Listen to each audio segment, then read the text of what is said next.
സുർജിത്ത് അയ്യപ്പത്ത് വിവരങ്ങളുമായി ചേരുന്നു. സുർജിത്തെ, ആനയെ വല്ലാതെ ഹോണടിച്ച് അലോസരപ്പെടുത്തിയെന്ന് തോന്നുന്നു അല്ലേ?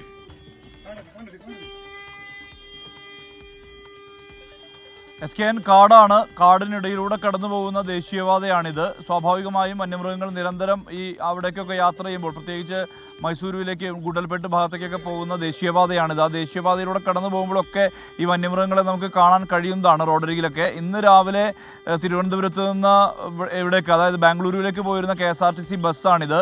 ആ ബസ്സിൻ്റെ തൊട്ട് മുന്നിലാണ് കാട്ടാന എത്തിയത്. കാട്ടാന നേരെ ബസ്സിന് നേരെ പാഞ്ഞെടുക്കുകയായിരുന്നു.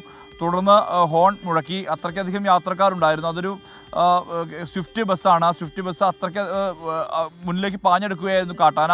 ഈ കാട്ടാന എത്തിയ ഘട്ടത്തിൽ തന്നെ ഹോൺ മുഴക്കിയതിനാൽ തന്നെ അത് കാട്ടിലേക്ക് പിൻവലിയുന്ന ഒരു സ്ഥിതിയാണ് ഉണ്ടായിട്ടുള്ളത്. നിരന്തരം ഇത്തരം പ്രശ്നങ്ങൾ ഈ മേഖലയിലുണ്ട്. വനമാണ്, സ്വാഭാവികമായും വന്യമൃഗങ്ങളുടെ ആവാസ മേഖല കൂടിയാണ്. അതുകൊണ്ട് തന്നെ നിരന്തരം ഇത്തരത്തിലുള്ള വന്യമൃഗങ്ങൾ ഇറങ്ങുന്ന ഒരു പ്രശ്നം കൂടി, പ്രശ്നമല്ല, അത് സ്വാഭാവികമായി അവിടെ സംഭവിക്കുന്നതാണ്.